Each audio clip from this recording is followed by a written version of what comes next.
Maya, okay, picture this. You're a police officer, right? You're on duty, it's a beautiful day in the Florida Panhandle, and your entire police station is a phone booth. Wait, what? A phone booth? Like a literal glass Superman-style box? A literal phone booth.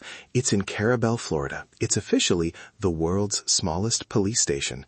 It's basically the size of a large refrigerator. No way. How do you where do you put the paperwork or the coffee machine? Exactly, that's the thing. It wasn't actually meant to be a tiny office. Back in the early 60s, they had this police phone bolted to a wall, but tourists kept using it to make long-distance calls. Hey Mom, I'm in Florida, on the city's dime. So the phone company, St. Joe Telephone, moved the phone into this booth to protect it, and the officers would just hang out there to stay out of the rain while waiting for calls. It's like a tiny sentinel box. That is adorable. I'm picturing a very cramped officer trying to look intimidating while standing next to a phone sign. Right? It's the ultimate less is more vibe, and the town's motto is get hooked, which is just chef's kiss. Get hooked. I love that. It sounds like a place where time just kind of slows down. So where exactly is Carrabelle? I know you said the Panhandle. Yeah, it's about 50 miles south of Tallahassee, right on the Gulf. It's sitting on the Carrabelle River, right where it hits the St. George Sound. It's actually the eastern end of the Gulf Intercoastal Waterway. It's like the gateway to the deep blue. So it's a fishing town? Totally. Huge fishing history. But man, the history there it's intense. It wasn't always just sun and fishing. Back in 1899, a hurricane hit that basically wiped the entire town off the map. Wait, really? Like the whole town? Almost everything. The records say only 9 homes were left standing. Just 9. Can you imagine? You wake up and your entire community is just gone. But the people there, they're like iron. They rebuilt the whole thing. It's like a phoenix rising from the sand. That's incredible. It's funny how these small spots on the map have these massive stories of resilience. It makes you realize how much history is tucked away in places we just drive past. Oh, for sure. And speaking of massive, okay, get this. During World War II, this tiny town of Carrabelle became the training ground for amphibious soldiers. They opened Camp Gordon Johnston there. Amphibious soldiers? Like for the D-Day style landings? Exactly. And Maya, this is the wait really moment.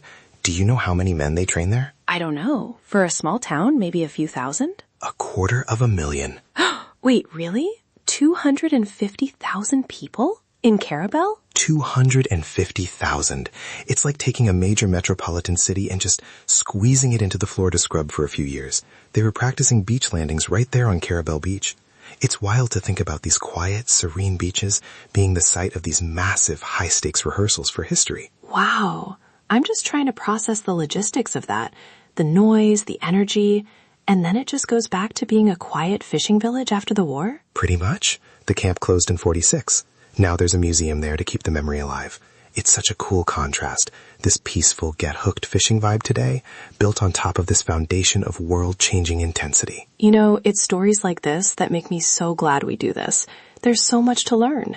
Honestly, if you're listening and enjoying these little deep dives, you should join the loop. Come back tomorrow and get your daily curiosity fix with us. We love having you here on the porch. Yeah, join the club. We have snacks. Well, metaphorical snacks. Metaphorical snacks. Speaking of which, Leo, I sometimes wonder, with the way you pull these facts out of thin air so fast, are we sure we aren't just highly advanced AI robots programmed to talk about Florida? Honestly, Maya, if I were a robot, I'd hope my creators would have given me a better sense of direction. I still get lost in my own neighborhood. Fair point. No robot would be that disorganized. Hey, I'm spontaneous, not disorganized. It's a feature, not a bug. Anyway, back to Carrabelle. There's this place nearby called Tate's Hell State Forest. Tate's Hell? That is quite a name. Right? Legend has it a guy named Seabay Tate got lost in the swamp for days back in the 1870s while hunting a panther. It's this massive, beautiful, but super dense wilderness. It just adds to that feeling that Carrabelle is right on the edge of the wild. It sounds like the kind of place where you really can get hooked on the history, the nature, the tiny police stations. It's charming. It really is. It's a sanctuary. Well, I think I'm ready for a road trip. But for now, I guess we should let everyone get back to their day. Totally. If you ever find yourself on US 98, look for the phone booth. See you again soon, everyone. Stay curious. Stay curious.